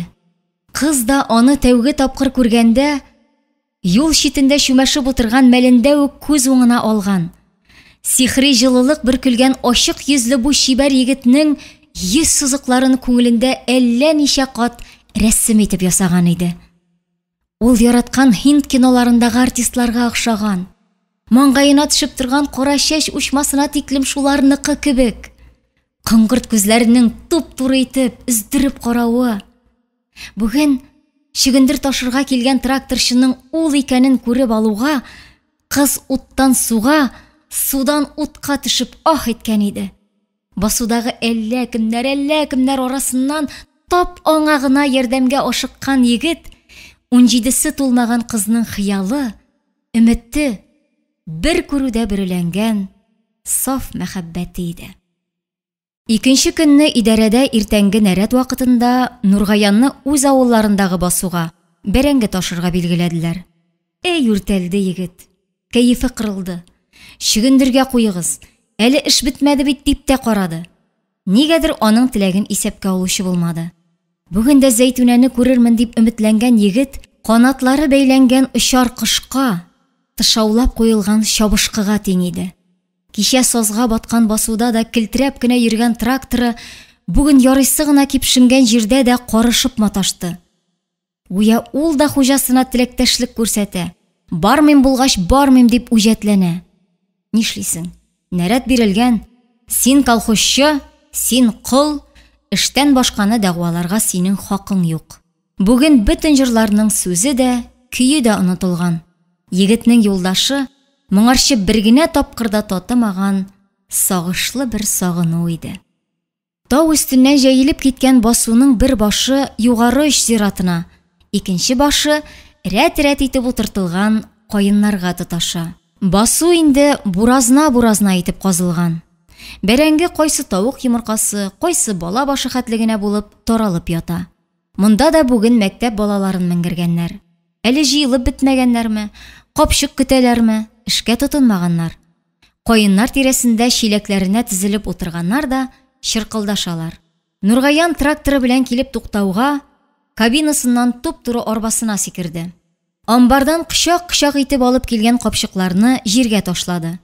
Үзе шушы кычыткан чыпчыклары арасыннан өзелеп күрәсе килгән кешесен табарга теләгәндәй, өметсез генә бер караш белән кыз-кыркын ягына күз атты. Һәм тапты да. Бәрәңгегә менгән кызлар арасында башын артка ебрәк, кара сырма, кара итәк кигән, бүген инде алсу шәл бәйләгән Зәйтүнә дә бар иде. Эй, былай булгач, чөгендер басуына бар дип райком секретаре хит үзе ялынып килсен хәзер. Нургаян теше тырнагы белән ябышып булса да шушында тәгәрәп яткан бәрәңге арасында торып калачак. Кыз исә аның тракторының зәңгәр түбәсен әллә кайчан абайлап алгандыр. Йөрәгенең күгәрчен канат каккандай лепер-лепер итүе башкаларга ишетелмәсен дип, кулын күкрәгенә куеп, башын игәндер.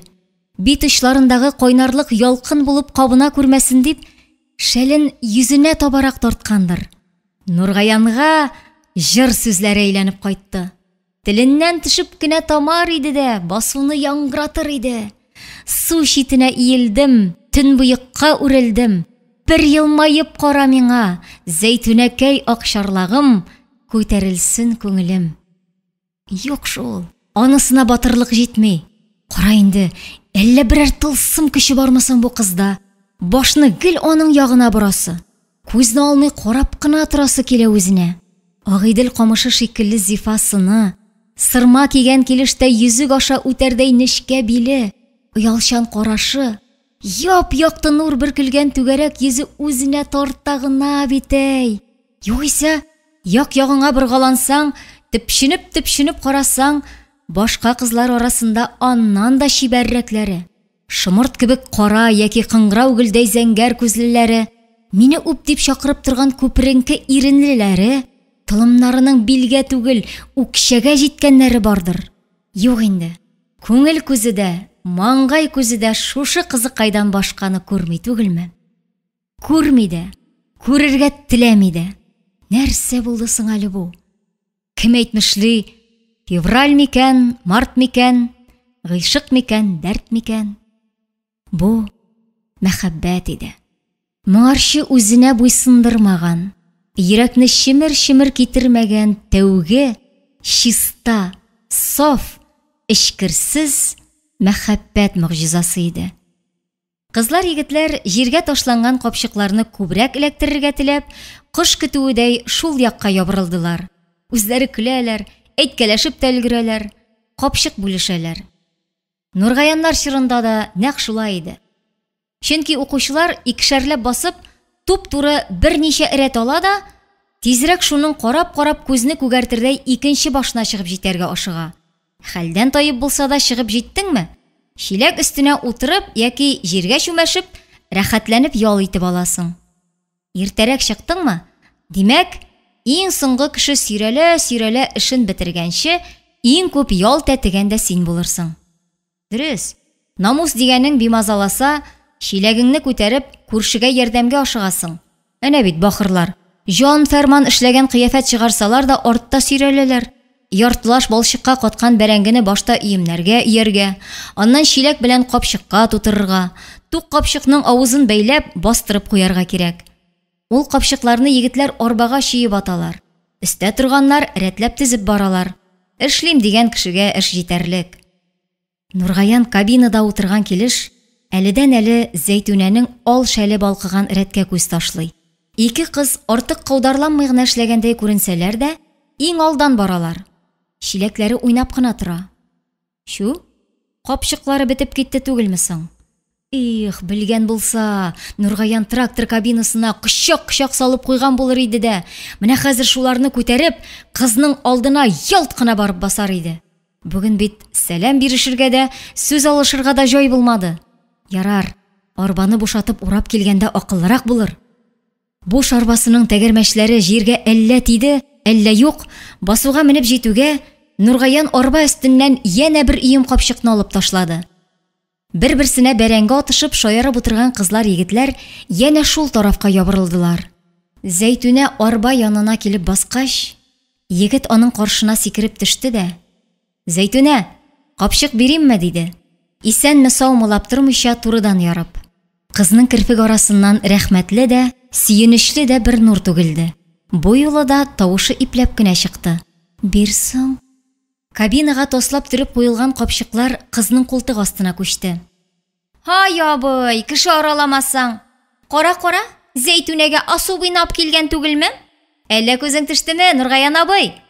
Шаярак кызларның берсен-берсе бүлеп көлешүе бөтен басу өстенә таралды. Укытучы апалары шәл астыннан бүселеп чыккан шал чәчләрен рәтли-рәтли, "Эш калдырып телгә салынмагыз. Әйдәгез" дип, аларны үз рәтләренә кумаса, кымач кебек кызарган Зәйтүнә җир ярылса шунда кирип качар халәткә җиткән иде. Кызлар көлешүдән туктамый гына эшкә тотындылар. Кайчандыр Нургаянның үзен дә укыткан өлкән яшьтәге укытучы, егетнең дә югалып калуын сизеп, аңа үз итеп елмайды. "Күзең төшсә дә гаеп түгел, үскәнем. Зәйтүнәгә җиткән юк авылда. Уңганлыгы дисеңме? Ул сабырлыгы, тыйнаклыгы дисеңме?" Бүтәннәр колагына ишетелмәслек итеп пышылдап кына әйтте дә, кайберәүләрнең тагын сабыйларча бәрәңге ыргытып уйный башлауларын күргәч, ах-вах килеп шулар янына ашыкты. "Җиткән егетләр бит инде сез. Кайчан акыл керер, Башын ярасың бит, куй бәрәңгеңне. Апа, Зиннурга табышмага әйткән идек, дивана кебек көлә. Әйтегез әле, туктасын." Егетләрнең берсе артка борылып башкаларга күз кысты да, теләктәшлек өмет итеп, бер гынахсыз йөз белән укытучының күзенә текәлде. "Башта эшләгез, аннан уйнарсыз. Кая ниткән табышмак?" Укытучы чәченә шал төшсә дә күңеле белән үзе дә бала иде шул. Зиннур дигәннәре иптәшенең йодрык күрсәтүен күрмәмешкә салышып: "Аш булса ятта, тук булса торып утыра ди. Нәрсә соң ул, апа?" диде, "Булышыгыз инде" дигәндә ялварулы тавыш белән. Апалары ялт кына аның култык астындагы буш капчыкны тартып алды да, егетнең борын төбендә селкеде. "Күп сөйләнеп торганчы, менә моны авызына кадәр тутырсаң, нәрсә икәнен бик тиз белер идең. Ну, апа, нигә әйттегез инде?"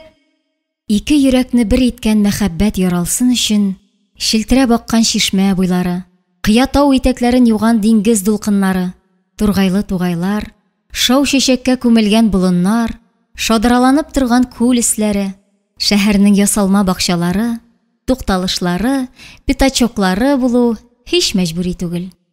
Мамык кебек сихри карлар яуган мизгелдә, ләйсән яңгыр астында гөрләвекләр шелтерәгән чакта, алмагач шомыртларның туй күлмәге киеп, җил кычагында биегән мәлләре дә мәҗбүри түгел. Мәхәббәт һәр йөрәккә үз мизгелендә, үз төсендә, үз матурлыгында килә дә куна икән. Ул кыршылып беткән иске сәпиткә утырып килергә дә мөмкин икән. Яңгырдан соң итеккә ябышып интектерә торган басу туфрагыннан да гөл булып күтәрелә икән.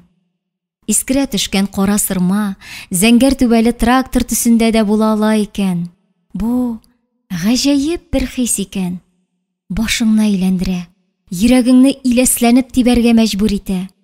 Кичәгенә дөньяда барлыгын да белмәгән берәү кинәт кенә синең аерылгысыз бер өлешеңә үрелә. Шул чагында аптырап уйланасың. Моңа тиклем, шул берәүсез ничек яшәлгән соң?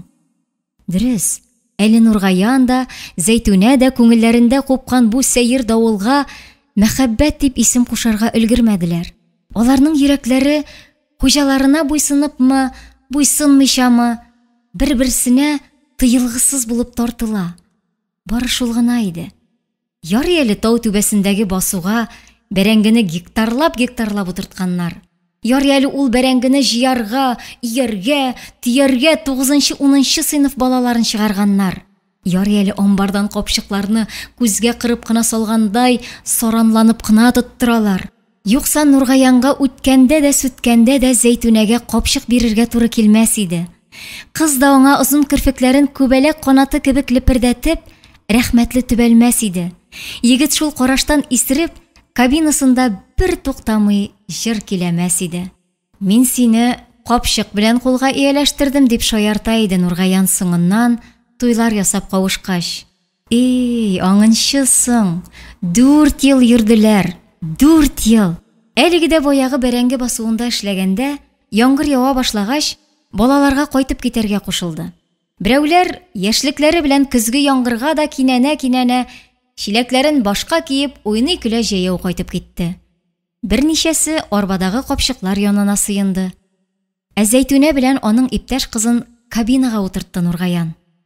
Иң юкалары сез, икегез бер кешелек дип шаярткан булды егет, үз гамәленә аклану табып. Әйтерсең, аның йөрәк ялкынын бүтәннәр күрмиләр дә, сизмиләр дә. Юлын юри түбән очтан башлады Нургаян. Балаларның бер ише шунда куелды. Югарышка кергәч, арбада капчыклар гына утырып калды. Тыкырык башында Зәйтүнәнең иптәш кызы да җиргә сикерде. Җәяү атлыйм дип аның артыннан талпынган Зәйтүнәгә Нургаян: "Әйдә, капка төбендә төшәрсең, чыланып йөрмә", диде. Әлегәчә кызның кай тирәдә яшәгәнен, кем кызы икәнен белмәсә дә. Бираздан кыз тәрәс төбендә балан куагы үсеп утырган 4 почмаклы өйгә ымлап, шунда туктарга кушты. "Бәй, Халисә апаның синең кебек кызы бармыни?" диде Нургаян, минутларны сузар өчен болай да әкрен генә барган тракторны бөтенләй ташбака адымына калдырып. Аннан башын чайкап: "Кара, без бер мәктәптә укыганбыз була түгелме соң?" дип өстәде. "Шулайдыр инде. Түлке мин сине гел белмим. Күргәнем дә булмады, Нургаян абый", диде кыз. Үзе энҗе тешләрен җимелдәтеп, ихлас елмайды. Нургаян кепкасын баш артына шудыртып, башын кашыды. Ул да елмайды. "Вәт кызык, мин дә сине хәтерләмим." "Хей, хәтерләргә. Мин 8нчедә укыганда син башлангычта гына чатыр чабып йөргәчсең." Икесе дә тын калдылар. Трактор инде баланлы капка төбен узып бара иде. "Мине калдырырга онытасың бит, Нургаян абый", диде кыз ишеккә тотынып. Егетнең менә булай тиз генә аннан аерыласы килми иде. Ул: "Бу бәрәңгене амбарга менгерик тә, кайтышлый төртеп булса да төшерермен", дип шаяртты. Тик кыз шунда ук җитдиләнеп китте. "Юк", дип егетне кискен генә бүлдерергә ашыкты. "Төшәм. Булай да инде әнкәй күреп калса, алайса кичке уенга чыгарсыңмы соң, Зәйтүнә?" Нургаян аңа туп-туры текәлде. Утлы караштан ике бите мәк чәчәгедәй янарга тотынган кыз үзе дә сизмәстән баш какты. Аннан кыюсызланып кына: "Әнкәй рөхсәт итсә инде, чыгып йөргәнем юк бит", диде дә ишекне ачып җиргә сикерде. Аның борылып каравын көтеп тилмергән егет аркада тирбәлгән ике калын тулымга текәлеп торды. Кузгалып китәргә ашыкмады. Өмете акланмагач, үзе дә тракторда авыр сулап кына амбар ягына юл тотты. Аларны Зәйтүнәнең күз карашы кыйма ярыгыннан байтак кына озатып барды. Инеш буенда тәмәке киратып көлешеп торган егетләр авызларына су капкандай кинәт тын калдылар. "Нәрсә дип күзегезне шикерәйттегез? Кеше күргәнегез юкмы әллә?" Яулыгын галстук кебек муенына ураган шая тавышлы кыз тирә-якка шаян караш ташлады. Аның култыгына тотынган озын тулымнарының берсен аркасына, икенчесен күкрәгенә салындырган зифа буйлы Зәйтүнә исә кирпек күтәрергә дә уялып, егетләр яныннан йөзеп кенә үтте. "Так, монысы ниткән асыл кыш булды бу?" Егетләрнең берсе өлкәнрәк күренгәне кепкасын баш артына этеп куйды да, теш арасыннан гына җиргә чиртләтеп төкерде. "Үзем кармак салам, ишетеп калыгыз. Сиңа каба торган балыкка охшамаган түлке." Икенчесе шулай диюгә, ярны җимерердәй итеп шаулап көлештеләр. "Ипишүрлегеңне сакла, нәкәш, менеп төшмәсеннәр." Кепкалы егет ачусыз гына җилкәсен какты да, кызлар артыннан атлады. Башкалар да тәмәкеләрен ташлап шул якка ашыктылар. Көзге кич салкын булса да, яшь җилкенчәк туңуны белми дә, уйламый да. Уртада кыз-кыркын уен оештырып мәш килә, читтәрәк сабан туйдан калган эскәмиягә сеңеп беткән гармунчы егет бер көйдән икенчесенә сикереп бармакларын яздыра. Зәйтүнә күрше кызыннан бер адымга да калмаска тырышып, ул кай пычмакка барса, шунда ярды. Сабакташ кызларын күргәч кенә эченә җылы йөгерде. Алар Зәйтүнәне уратып та алдылар. Үзләре янына уенга да дәштеләр. Шума үрдәк, шума казны уйныйбыз, үзеңә пар эзлә тизрәк. Эзләп интекмә, Зәйтүнә. Үземне генә сайла дип, каршысында җир астыннан калыккандай Нургаян пайда булып, үзен җитәкләп алуга, кызның йөзенә ут капты. Кайда булган да, каян карап торган диген, күзгә дә чалынмаган иде. Йөзендәге кайнарлык бармак очларына кадәр таралды бугай. Боягына салкын тоелган кичтә кинәт җанны өтәрлек булып җылынды. Уен башланганчы ук җитәкләшеп торуларыннан уңайсызланып, Зәйтүнә Нургаянның учыннан әкрен генә кулын алды. Уялып читкәрәк тайпылды.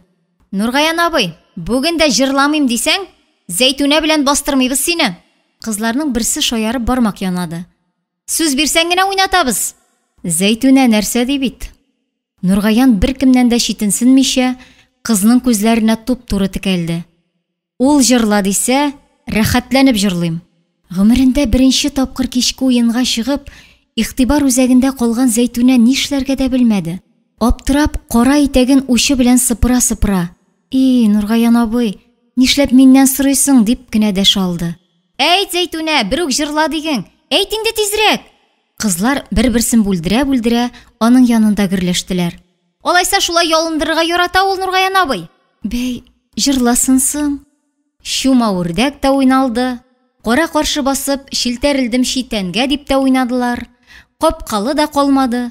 Нинди генә уен булмасын, Нургаян Зәйтүнәдән бер адым да читкә китмәде. Моңарчы клубка чыкса, кызыл постаулы өстәл янында егетләр белән шашка, домино сугып утырган, кызлар оештырган уенга бөтенләй катнашмаган егетне алыштырып куйганнар диярсең. Йөзек салышлы уйнаганнан соң, үзенә эләккән җәза өлешендә бер карусыз башкарды Нургаян. Түгәрәк уртасына чыгып басты да, ялындырмый гына җыр сузды. Безнең авыл өсләрендә йылдыз яна яктыракла, йылдыз яна яктырак, айга да йылдыз бик якын, син генә миннән ерак. Исмәле җил, тукталы җил, өзмә гөлнең чәчәгенлә, өзмә гөлнең чәчәген, алга килми белеп булмый, башның ни күрәчәген. Егет моңның үзе белән сугарылган иде. Моңлы тавышы тәнне шимердәтә, җанны айкый, кирфекләргә ирексездән яшь тамчысы элә. Ул да булмады, Нургаян кисәк кенә дәртле җырга күчте. Урам буе, юл буела, идел буе су юлы. Көттем җаным чыгарсың дип, йокламадым төн буе. Яшьлек ваемсызлыгы, бер катлылыгы, самимилеге, җүләрлеге белән матур. Акыллы булса ул инде чал сакаллы, чал чәчле булыр иде. Нургаян, син лучше җырлама. Кепка кигән баягы егет Зәйтүнә ягына уфтанулы караш ташлап, Нургаянга борылды. Бөтен кызны үзеңә каратасың да, безгә бер пашутта юганнары. Кем әйтә моны? Кызларның берсе үртәп тә, бераз үртәлеп тә аның биленә төртте. Бөтен кызны затып чыктың бит инде. Затса, мин бит яхшы нияттән генә. Караңгыда адашмасыннар, өйләренә туп-туры кайтсыннар дип кенә, матурым. Зәйтүнә Нургаянның моңлы җырыннан тәмам әсәренгән. Йөрәген аңлашылмый торган сәер бер хис урап алган. Кушылып җырлыйсы да, сулыгып елыйсы да килгән шикелле. Уен дәвам итеп, йөзекнең үз учында йомарланып калуын да байламаган икән. Йөзек кемдә сикереп чык дип кат-кат әйткәч кенә уртага чыгып басты. Мин әтәч булып кына кычкыра беләм, диде ул, әллә нинди җәза биргәнче җиңелрәген сайлап. Тик кызлар аны тыңлап тормадылар. Башын янтайтып утырган гармунчыга кул изәп, инсафына, Зәйтүнәне биетәбез. Мәктәптә аннан да матур биючи юк диештеләр күгәрченнәр кебек гөр-гөр килеп. Ниндәйне җип бәрим? Маришамы, урысчамы? Әйтсен генә. Инсаф дигәннәре гармунның сул як бакасын кинәт каты итеп кычкыртты. Диваналанып утырма, татарча уйна. Нимә сиңа урыс көе? Татарча тик татарча. Инсаф күзләрен йомып, бию көе сыздырып җибәрде. Түгәрәк уртасында бераз тартынып басып торган Зәйтүнәнең аяклары дәртле көйгә буйсынып үзеннән үзе биеп китте. Ак кыш булып та йөзде ул, күбәләк булып та бетерелде, таң җиле булып назланып үтте. Тылымнарына урала-урала кайын кызы булып тибрәлде. Гүя көз төсенә кергән ширәм өстендә искерә төшкән кәлүш түгел, биек үкчәле шигүле читекләр тыпырдый. җилгә сибелгән толымнарның очында да гап-гади чүпрәк тасмалар түгел, көмеш чулпылар шыңлый. Нургаян көзге караңгылыкны яктырткан матурлыкны күреп, өнсез калды. Яшьлеге, сафлыгы, яктылыгы белән матур иде Зәйтүнә. Егетнең күңеленә әллә каян гына бер хис килеп кунды. Нәзек билле, зифа гәүдәле бу кызыкайны дөньяның бар усаллыгыннан, явызлыгыннан, авырлыгыннан сакларга теләү иде ул. Баягы кебек кайнар кулларын үз учына яшерер иде дә, яныннан бер генә минутка да җибәрмәс иде.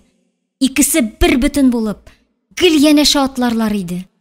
Гел, һәр чак, һәр вакыт.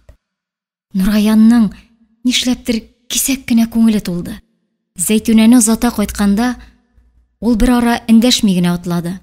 Кызның матур җырлыйсың икән, Нургаян абый диюеннән генә исенә килгәндәй булды. Үзенең кайда, кем белән икәнен аңлаудан авылның караңгы урамы яктырып китте. Ул ипләп кенә кызны җитәкләп алды. Минем бит бүтән эшем юк. Тракторда җырларга өйрәнеп кенә йөрим, диде шаяртып. Менә син ул, ай матур биисең Зәйтүнә. Күз генә тимәсен. Күз тиярлек ди.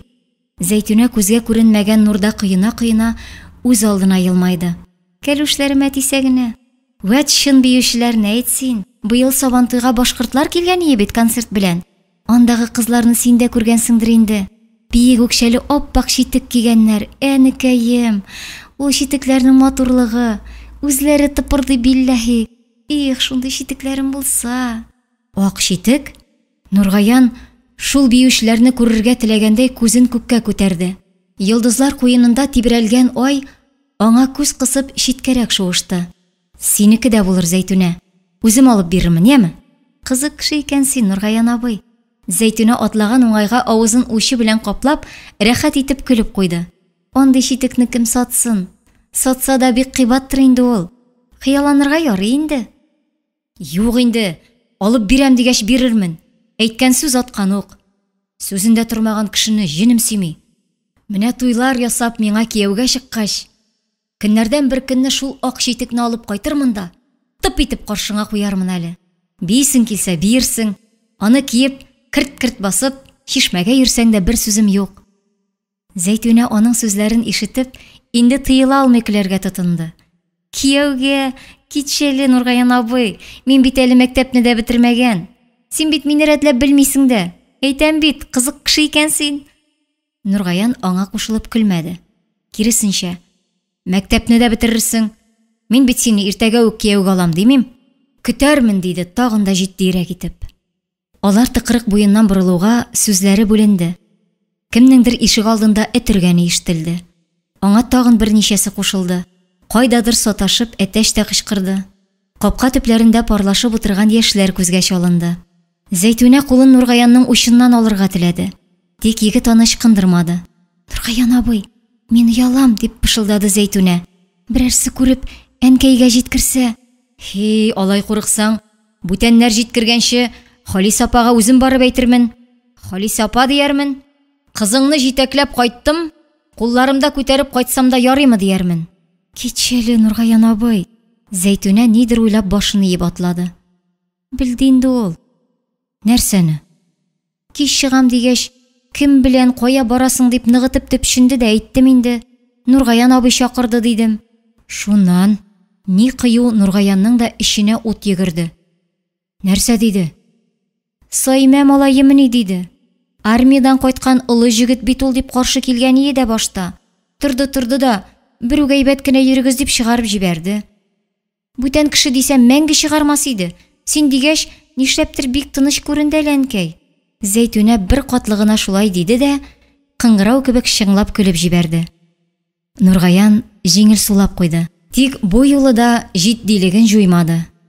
Зәйтүнә, бүтән кеше булмасын иде шул. Минем сине берәүгә дә бирәсем килми. Бер күрдем, яраттым. Гомерлеккә дип. Зәйтүнәнең аяк астында җир тибрәлгәндәй булды.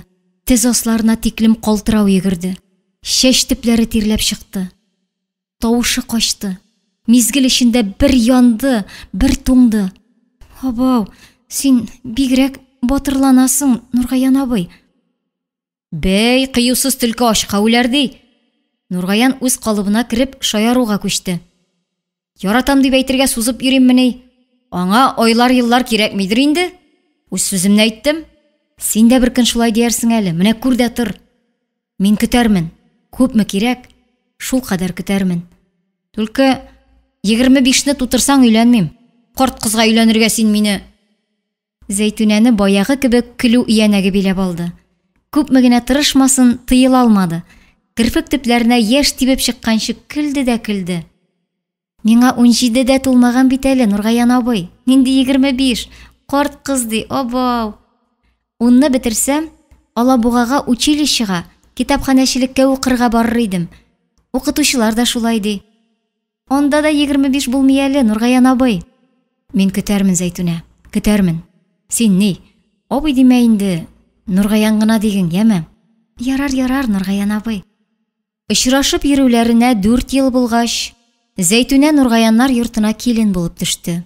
Көзге муллыкта кулдан килгәнчә шаулатып туй ясадылар. Яшь киленгә су юлы күрсәтергә барганда, иң башына киянте аскан ак күлмәкле Зәйтүнәгә дә, аны җитәкләгән Нургаянга да сокланмаган кеше калмагандыр. Икесе дә күз явын алырлык чибәр. Бер-берсенең күзенә генә карап торалар. Бар булмышларыннан мәхәббәт нуры сирпелә. Зәйтүнәкәем, нәрсәгә дип 4 ел сузганбыз инде? Өйләнүнең бер нәрсәсе дә юк икән бит, дип пышылдады Нургаян, кәләшенең колагына иелә төшеп. Гадәтенчә шаярудан арына алмыйча.